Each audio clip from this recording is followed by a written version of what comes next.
nangyari, so habang sumasakay ako ng jeep, na parang billboard na audition for Tawag ng Tanghalan.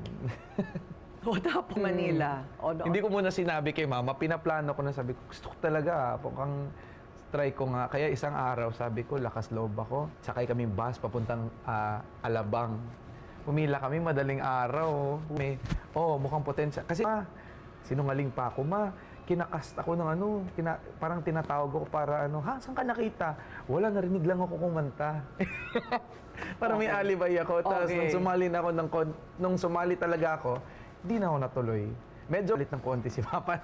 Totoo? Sobrang dami. Tsaka hindi lang Tawag ng Tanghalan sinubukan. Kumbaga laman talaga ako ng audition. Miss Corina, mula Pilipinas, Got Talent, X Factor, lahat ng yan. No. The Voice. Ay, sumali ako sa The Voice na hindi ako nilingunan, ni isa. No. Hindi sila lumingon.